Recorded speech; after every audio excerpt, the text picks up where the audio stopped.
नमस्कार, good morning. सुबह के 9 बज चुके हैं। आप देख रहे हैं इंडिया वॉइस में हूं आप सभी के साथ रिया डंगवाल। बुलेटिन की शुरुआत करेंगे बड़ी और अहम खबर के साथ। सबसे पहले बात कर लेते हैं राजधानी दिल्ली से इस वक्त की बड़ी खबर की, जहां संसद की संयुक्त समिति की आज बैठक होगी।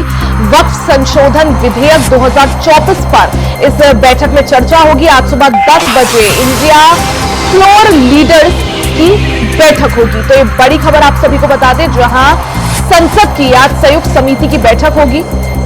इसमें वक्फ संशोधन विधेयक 2024 पर इस बैठक को रखा जा रहा है। सुबह 10 बजे इंडिया फ्लोर लीडर्स की भी ये बैठक होगी। तो ये बड़ी खबर आपको बता दें, जहां संसद की संयुक्त समिति की आज बैठक होने वाली है। हालांकि इससे पहले वाले पार्लियामेंट्री सेशन में वक्फ संशोधन बिल लेकर आया गया था, लेकिन विपक्ष के हंगामे के बाद उसे जेपीसी को दे दिया गया था, जिसमें कमेटी का गठन कर अब उस बिल में संशोधन किए गए। हालांकि अब एक बार फिर से जब पार्लियामेंट का विंटर सेशन शुरू हुआ है, संसद की संयुक्त समिति की आज बैठक होगी। वक्फ संशोधन विधेयक 2024 पर इस बैठक को रखा गया है। आज सुबह 10 बजे इंडिया फ्लोर लीडर्स की भी बैठक होगी। तो इस बैठक में वक्फ संशोधन बिल को लेकर चर्चा की जाएगी।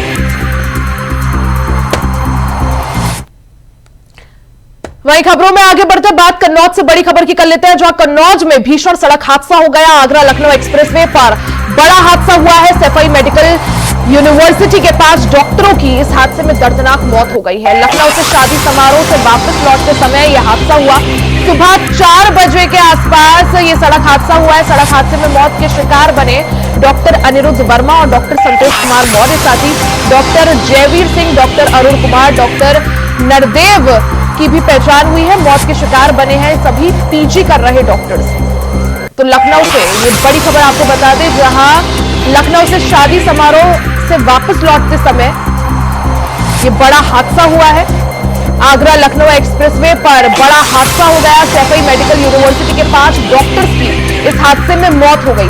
5 डॉक्टर्स एक शादी समारोह से वापस लौट रहे थे, उसी दौरान ये दर्दनाक सड़क हादसा हो गया। सुबह 4 बजे के आसपास ये हादसा हुआ है, जिसमें लखनऊ सैफई मेडिकल कॉलेज के 5 डॉक्टर्स की जान चली गई। तो कन्नौज से बड़ी खबर आपको बताते, जहां आगरा लखनऊ एक्सप्रेसवे पर यह बड़ा हादसा हुआ है। सैफई मेडिकल यूनिवर्सिटी के 5 डॉक्टर्स की इसमें दर्दनाक मौत हो गई है। लखनऊ से शादी समारोह से ये वापस लौट रहे थे।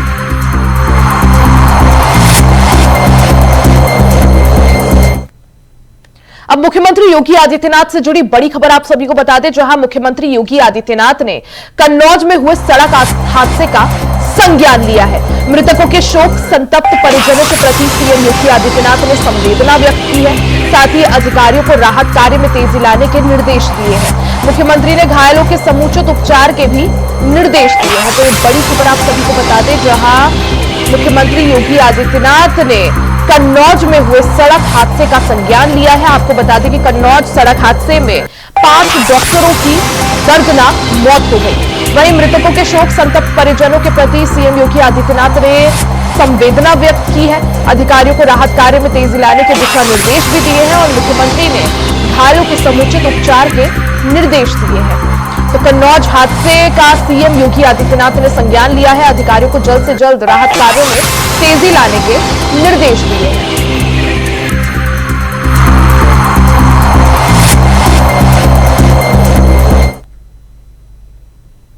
वहीं जगत गुरु कृपालू महाराज की 3 बेटियों का रविवार को यमुना एक्सप्रेसवे पर एक्सीडेंट हो गया था, जिसमें कृपालू महाराज जी की बड़ी बेटी और वृंदावन प्रेम मंदिर की चेयरपर्सन डॉक्टर विशाखा त्रिपाठी की मौत हो गई थी। जगत गुरु कृपालू परिषद की चेयरपर्सन डॉक्टर विशाखा त्रिपाठी के आकस्मिक निधन से आध्यात्मिक जगत में शोक की लहर दौड़ गई है।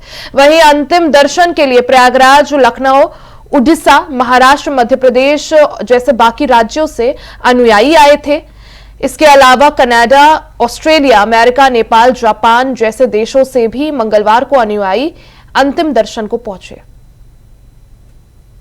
लोग यहाँ पर आ रहे हैं और देश से ही नहीं बल्कि विदेश से भी लोग यहाँ पर आ रहे हैं और डॉक्टर विशाखा जी के दर्शन करने के, यानी आखिरी दर्शन करने के लिए, क्योंकि 28 तारीख को बड़ी दीदी का अंतिम संस्कार होगा और उससे पहले दर्शन के लिए डॉक्टर विशाखा जी का पार्थिव शरीर यहाँ पर रखा हुआ है, जो जिसको कृपा भवन बोलते हैं, भवन में आपका पार्थिव शरीर रखा हुआ है। हम आइए बात करते हैं, कहाँ से आप आए हैं? हम चंडीगढ़ से आए। कब आपको इस घटना का पता चला? हमें संडे की सवेरे सवेरे पता चल गया था। संडे को सवेरे 3:15 बजे ये दुर्घटना हुई है और हमें सवेरे 7 बजे पता चल गया था। तो फिर उसके बाद ये क्लियर नहीं था कि यहाँ कैसे होगा, पार्थिव शरीर को कैसे लाया जाएगा यहाँ पे। उसके बाद फिर धीरे धीरे कुछ घंटों में हमें क्लियर हो गया। तो फिर हमें बताया गया कि अभी 28 तारीख को अंतिम संस्कार है, तो फिर हम इसीलिए आज पहुंच रहे हैं अपना। आप 28 तारीख तक यहीं रहेंगे? हाँ जी, यहीं रहेंगे। अंतिम संस्कार करवाने के बाद ही जाएंगे। कब से आप इनके अनुयायी हैं? मैं हूँ अनुयायी हूँ 91 से। तो आपने तो महाराज जी को भी देखा होगा? हाँ जी, देखा हुआ, मिले हम तो उनके साथ ही रहे हैं, मतलब हाँ। बहुत बार मिले महाराज जी से, 2003 से उनके अनुयायी हैं और बहुत अच्छे से मिले। हमारे साथ में भारतीय जनता पार्टी से पूर्व सांसद विनोद सोनकर जी मौजूद हैं, जो यहाँ पर आए हुए हैं दीदी, बड़ी दीदी के पार्थिव शरीर के दर्शन करेंगे, आए हुए हैं दर्शन करने के लिए और इस दुख की घड़ी में साथ हैं। यानी कुंडा में जो भी कुछ है बड़ी दीदी का, उसको भी आप ही देखते हैं। तो आइए हम बात करते हैं। जी बताएं, क्या नाम है आपका? मेरा नाम विनोद सोनकर है। मैं कौशाम्बी लोकसभा से 2 बार का सांसद रहा हूँ, पार्टी का राष्ट्रीय मंत्री रहा हूँ, भारतीय जनता पार्टी के विभिन्न दायित्वों पे काम किया हूँ। जी, आपको जैसे ही सूचना मिली कि एक्सीडेंट हुआ है, एक बड़ी दुर्घटना हुई है, दुखद दुर्घटना, तो उसके बाद आप मथुरा के लिए? देखिए, देश और दुनिया में तो एक संत और एक समाज सेविका खोया है, लेकिन कुंडा के लोगों ने एक अभिभावक के साथ साथ एक ऐसे समाज सेवी को खोया है जिनका घर घर में प्रेम है, स्नेह है, श्रद्धा है। और मैं अपने को सौभाग्यशाली मानता हूँ कि ऐसी लोकसभा का सांसद रहा हूँ जहाँ पे जगत गुरु कृपालु महाराज जी की जन्मभूमि रही है और दीदी का कर्म भूमि रही है। अपने को सौभाग्यशाली मानता हूँ कि आज मुझे दर्शन करने आया हूँ। इस दुर्घटना की जैसे ही मुझको जानकारी मिली, मैं तत्काल कुंडा गया हूँ, वहाँ पे भक्तों से मिला हूँ, श्रद्धा सुमन अर्पित किया हूँ और तत्काल आज अपने परिवार के साथ मैं यहाँ पर आया हूँ और दीदी को दर्शन भी करूंगा, श्रद्धा सुमन अर्पित करूंगा। मैं तो परमपिता परमेश्वर से प्रार्थना करता हूँ, निवेदन करता हूँ कि दीदी के आत्मा को शांति भी दे, अपने गोकुल स्थान में उनको श्री चरणों में उनका अपना स्थान दे। जो डॉक्टर विशाखा जी के अनुयायी हैं वो देश के कोने कोने से आ रहे हैं। अभी यूनाइटेड किंगडम से भी लोग आए और जिनसे हमने बात करी है, और अभी जो है यहाँ कुछ लोग और आए हुए भक्तगण, क्योंकि 28 तारीख को अंतिम संस्कार होगा, अंतिम यात्रा निकलेगी, उसके लिए जो भक्तगण हैं उनका आना अभी से शुरू हो गया है। क्या नाम है, बताएं आप? मेरा नाम खुशवंत प्रजापति है, मैं जोधपुर राजस्थान से हूँ। जी, आपको इनकी जो दुर्घटना हुई है कब आपको जानकारी हुई? हमें उस दिन जानकारी मिल गई थी करीबन सुबह 10:30 बजे के आसपास, 24 तारीख को ही। हाँ जी, रविवार को ये एक्सीडेंट हुआ था जिसमें दीदी का जो है स्वर्गवास हो गया था। तो आप बताइए, क्या इस दो घड़ी में आप कहना चाहेंगे? बस कुछ नहीं, ये तो सिर्फ संतों की लीला होती है। हमें ये लगता है ये सब पहले से ही उनको पता था और सब कुछ, जैसे बड़ी दीदी हमारे सब कुछ है। बस अब क्या बोले, बस लॉस है, बहुत बड़ा लॉस है। प्रेम मंदिर मतलब हमारे लिए सबसे बड़ा लॉस है। हमारे मार्गदर्शक थे, लोगों की बहुत सेवा की उन्होंने, गरीबों के लिए बहुत सेवा की, मतलब पूरे उत्थान किया उन्होंने। हम हमेशा उन्हें याद रखेंगे, एक आदरणीय मतलब स्वरूप के रूप में याद रखा जाएगा। काफी भावुक हैं जी। वृंदावन से आई को तो दवाई ले जाए को तो देखी को तो प्यार को तो सुंदर, प्यार में दवाई दे, प्यार से बात दे को तो सुंदर सुनती के मन छटपट को देखने के लिए, जबरदस्ती आए देखने के लिए दीदी के देख के जब वो तो सुंदर दीदी कहने रे को बोला मती के छोड़ के कहने चले गए तो प्यार करे तो सुंदर प्यार दवाई दे, आप प्यार से बात करा ये तो सुंदर आदमी भगवान से भगवान। आप कहाँ से आई हैं? वृंदावन से आई है, हम वृंदावन से आई है, गोरानगर कॉलोनी वृंदावन। तो देखिए आप रो रही हैं और इनकी पीड़ा है कि दवाइयां भी इनको देती थी, लोगों से प्यार से मिलती थी, लोगों को प्यार करती थी। वृंदावन और बरसाना में बहुत उनका प्यार था। अनुयायी भी उनके अभी लगातार चले आ रहे हैं, बल्कि 28 तारीख को जो है शव यात्रा, उनकी अंतिम यात्रा निकलेगी, लेकिन अनुयायियों का लगातार तांता लगा हुआ है। हमारा कैमरा सहयोगी के साथ इंडिया वॉइस के लिए मैं मोहम्मद फारूक, मथुरा। वहीं सीएम योगी आदित्यनाथ ने फॉरेंसिक विज्ञान और साइबर सुरक्षा की भूमिका पर राष्ट्रीय सम्मेलन में हिस्सा लिया। उन्होंने कहा 2017 से पहले उत्तर प्रदेश की स्थिति क्या थी ये किसी से छिपा नहीं है। प्रदेश के नौजवानों के सामने पहचान का संकट था, कानून व्यवस्था पूरी तरह ध्वस्त थी, एक शरीफ व्यक्ति सड़कों पर नहीं आ सकता था, वो घर के बाहर आने से डरता था। अंदर पहले दिन से 1952 में जब स्वतंत्र भारत में पहला आम चुनाव हुआ, भारत ने न जाति भेद को माना, न रंग भेद को माना, न क्षेत्र और भाषा के भेद को माना और न किसी भी प्रकार के महिला और पुरुष के भेद को ही माना, बल्कि भारत का हर वयस्क मतदाता मताधिकार की अपनी शक्ति का उपयोग करके भारत के अंदर सरकार के गठन में योगदान दे सकता है। दुनिया के अंदर सबसे बड़े लोकतंत्र के रूप में यह गौरव भी भारत को प्राप्त है। अगर भारत में यह ताकत भारत के प्रत्येक नागरिक को दी है, तो फिर भारत के हर नागरिक के साथ जो ताकत है उसको समान रूप से न्याय प्राप्त करने का भी अधिकार होना चाहिए।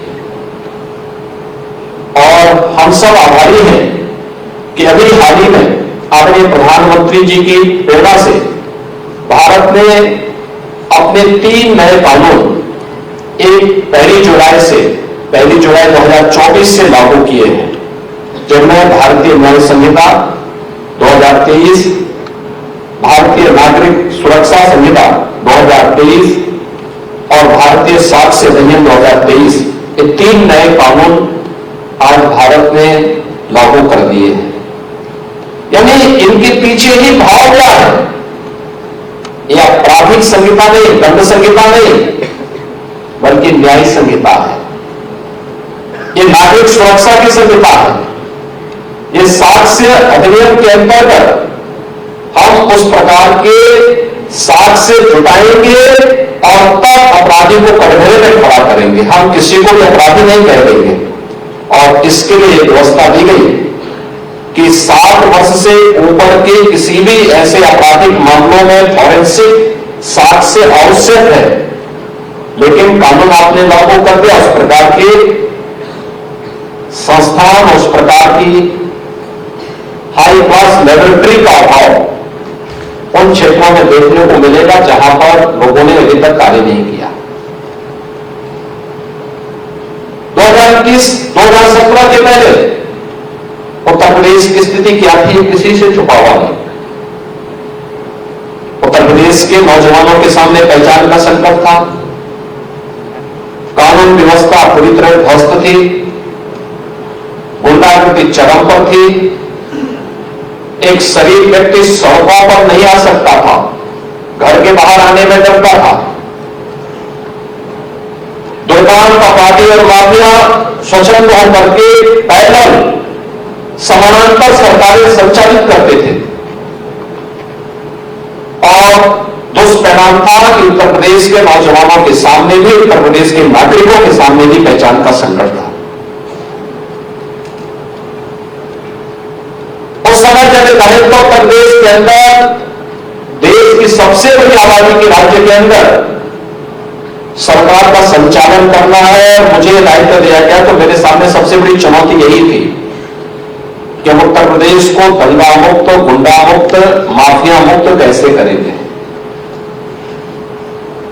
क्योंकि उत्तर प्रदेश में तब उत्तर प्रदेश पुलिस, जो दुनिया का सबसे बड़ा पुलिस, सिविल पुलिस रखता है, उसमें से आधे से अधिक पद खाली थे। पुलिस की भर्ती की प्रक्रिया को पारदर्शी तरीके से संपन्न भी करना है, कैसे होगा। और फिर जब सरकार ने कार्य करना प्रारंभ कर दिया हमेशा इस बात को मानते कि जहां चाहा वहां राह, अपने आप रास्ता बनता गया। 1,54,000 से अधिक हमने पुलिस कार्मिकों की भर्ती की, पूरी पारदर्शी तरीके से की। अभी हाल ही में आपने देखा होगा 7,200 पुलिस कार्मिकों की नई भर्ती की प्रक्रिया उत्तर प्रदेश के अंदर हम लोगों ने संपन्न की है, और ये प्रक्रिया कितने पारदर्शी तरीके से हुई है। 50 लाख एप्लीकेंट थे और पूरे शानदार तरीके से पूरी परीक्षा संपन्न हुई है, परिणाम इस घोषित हो गए हैं। ये सारे कार्यक्रम आगे बढ़ रहे हैं। वहीं उत्तर प्रदेश के संभल में शाही जामा मस्जिद के सर्वे को लेकर हुई हिंसा के बाद पूरे देश की सियासत गर्मा गई है। बता दें कि संभल की हिंसा में 5 लोगों की मौत हो जाने के बाद प्रदेश के मुस्लिम संगठनों में भी काफी आक्रोश देखा जा रहा है। वहीं आज आगरा में उत्तर प्रदेश मुस्लिम महापंचायत ने की ओर से जिलाधिकारी आगरा को राष्ट्रपति के नाम ज्ञापन देने से पहले ही उनको घरों पर आगरा पुलिस ने रोक लिया और उनसे ज्ञापन लेकर शांतिपूर्ण तरीके से प्रदर्शन को शांत कराया गया। बता दें कि उनका मांग है कि सरकार को बर्खास्त किया जाए और राष्ट्रपति शासन लागू किया जाए। तो संभल में हिंसा के बाद सियासत एक बार फिर से गर्मा गई है। मुस्लिम संगठनों में आक्रोश दिख रहा है। मुस्लिम महापंचायत ने इस दौरान प्रशासन को ज्ञापन सौंपा।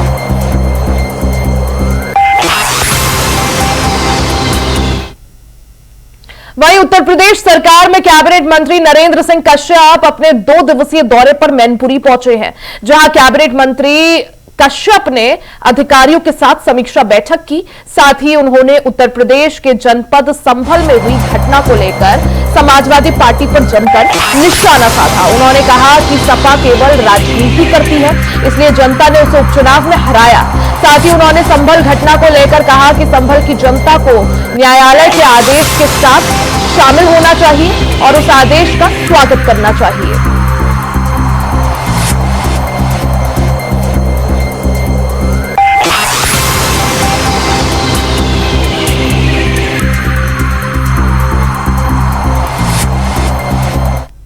दुर्भाग्यपूर्ण है, हमारी भारतीय लोकतांत्रिक व्यवस्था 3 ध्रुवों पे चलती है, न्यायपालिका, विधायिका और कार्यपालिका।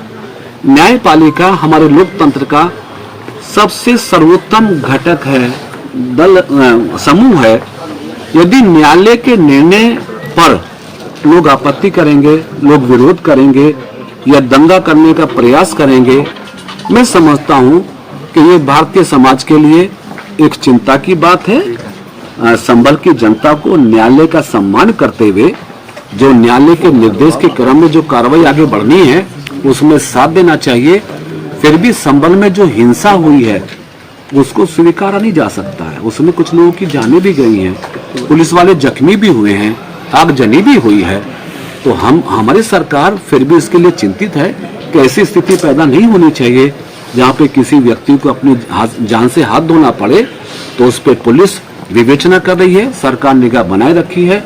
लेकिन जनता, संभल की जनता से भी अपील करेंगे कि राजनीति के लिए या हार की हताशा को आप मौत में तब्दील मत करिए। पॉलिटिकल लड़ाई अलग है और न्यायपालिका की लड़ाई अलग है। कुछ पॉलिटिकल पार्टी के लोग शायद गलत तरीके से वहां अपना एक्ट कर रहे हैं, अपना व्यवहार कर रहे हैं, जिसके कारण ये सारी स्थिति पैदा। खबर उन्नाव से है, जहां अंग्रेजों के जमाने का बनाया गया शुक्लागंज गंगा घाट का लगभग 175 साल पुराना गंगा पुल का कुछ हिस्सा टूटकर आज गंगा में समा गया। कोरोना समय से पहले एक कोठी क्षतिग्रस्त हो जाने के चलते इसको बंद कर दिया गया था, लेकिन इसके बंद होने से लाखों लोगों का आवागमन और रोजी रोजगार प्रभावित हो गया था। अनेकों बार इसको बनवाने की मांग उठी, इंजीनियर भी आए लेकिन चल नहीं पाया। लोगों का कहना है अगर सरकार चाहती, अधिकारी चाहते तो पुल खुल सकता था, लेकिन किसी ने भी सोचा और किसी ने भी नहीं सोचा और अब तो बची कुची उम्मीद भी चली गई है। गौरतलब बात ये रही है कि कोई भी व्यक्ति, हालात, गनीमत ये रही है कि किसी की भी इस दौरान जनहानि नहीं हुई है। ये रात में गिरा है और 11-12 के करीब तो चावल उनचालीस का बंद, ये बंद पूरा पड़ा था। कब से बंद हुआ था? ये लॉकडाउन के बाद से बंद है, लॉक कर दिया गया दोनों तरफ से। इसकी पहले कोठी फट गई थी इसी नंबर की, तब तो ये लॉक पड़ा है। कोई छोटी मोटी कोई नहीं छोटी, मतलब दिन में आदमी पैदल आया जाया करता है 5 फूट के दीवार से, बाकी कोई आदमी चल नहीं रहा। खबर मथुरा से है, जहां यमुना एक्सप्रेसवे पर भीषण सड़क हादसा हो गया। बता दें कि टायर फटने के कारण कार अनियंत्रित होकर डिवाइडर से टकरा गई, जिसके बाद कार सवार 2 लोगों की मौके पर ही मौत हो गई। वहीं सूचना पर पहुंची पुलिस ने शव को कब्जे में लेकर जांच पड़ताल शुरू कर दी है। यमुना एक्सप्रेसवे पर भीषण सड़क हादसा होने से आपको बता दें कि 2 लोगों की मौत हो गई है। मौके पर पुलिस पहुंची और उसके बाद दोनों के शवों को कब्जे में लेकर पोस्टमार्टम के लिए भेज दिया, साथ ही मामले की जांच शुरू कर दी। खबरों में आगे बढ़ते हैं, खबर शाहजहांपुर से आप तक पहुंचाते हैं, जहां सरकारी धान खरीद में किसानों को कोई दिक्कत ना हो, उसे लेकर डीएम ने सख्त निर्देश दिए हैं। बता दें कि धान खरीद का भुगतान के लिए ऑनलाइन पेमेंट, आधार लिंक, ई उपार्जन सॉफ्टवेयर को चलाने और समझने के लिए कलेक्ट्रेट सभागार में प्रशिक्षण कार्यशाला आयोजित की गई, ताकि किसान इसे समझ सके और खरीदारी कर सके। साथ ही सभी क्रय केंद्रों पर किसानों के बैठने की व्यवस्था करना, पेयजल की व्यवस्था करना और बैनर और फ्लैग्स आदि लगाने के लिए भी डीएम ने निर्देश दिए हैं। के लिए जो पोर्टल है उस पर रजिस्ट्रेशन का कार्य चल रहा है, काफी किसानों ने रजिस्ट्रेशन कराया है।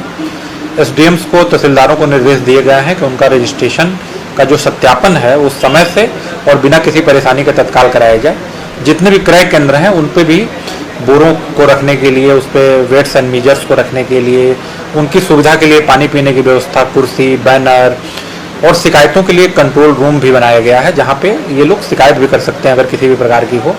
तो प्रशासन जो है किसानों को हर प्रकार की सहायता देने को, हर प्रकार से उनके फसल को खरीदने के लिए 2300 रुपये का जो हमारा एमएसपी का रेट है उस पर तत्पर है। हम भाइयों को मेरा यही कहना होगा कि आप पहले रजिस्ट्रेशन कराइए, रजिस्ट्रेशन के बाद सत्यापन के उपरांत लेकर के आइए, तो आपको बिल्कुल भी असुविधा नहीं होगी। जहाँ भी असुविधा का सवाल आता है वो वहीं पर आता है जब कोई अचानक आ जाता है और वहाँ पहले से अगर कोई लाइन लगी हुई है, पहले से लोग किसान हैं अगर वहाँ पे, तो उनके बाद ही खरीद हो सकती है। तो मेरी सबको यही राय होगी कि आप पहले रजिस्ट्रेशन कराइए, उसके बाद आइए। सड़क दुर्घटनाओं को रोकने को लेकर प्रदेश भर में यातायात जागरूकता माह अभियान चलाया जा रहा है। वहीं गोंडा जिले में यातायात जागरूकता माह को लेकर डीआईजी और पुलिस अधीक्षक ने गुरु नानक चौराहे पर अभियान चलाया, जिसके अंतर्गत डीआईजी अमरेंद्र कुमार सिंह और एसपी विनीत जायसवाल ने ट्रैफिक नियमों का उल्लंघन करने वाले वाहन चालकों को रोककर नियमों का पालन कराने के लिए संकल्प दिलवाया। वहीं इस दौरान डीआईजी एसपी ने इसे निर्धन वाहन चालकों को चिन्हित कर निःशुल्क हेलमेट वितरित भी किए और ट्रैफिक नियमों के प्रति जागरूक कर प्रेरित भी किया। वहीं पुलिस अधीक्षक विनीत जायसवाल ने बताया कि जिले में यातायात माह अभियान चलाया जा रहा है, जिसके अंतर्गत ट्रैक्टर ट्रॉली में रेडियम रिफ्लेक्टर लगाया जा रहा है, ताकि दुर्घटनाओं में कमी आई जा सके।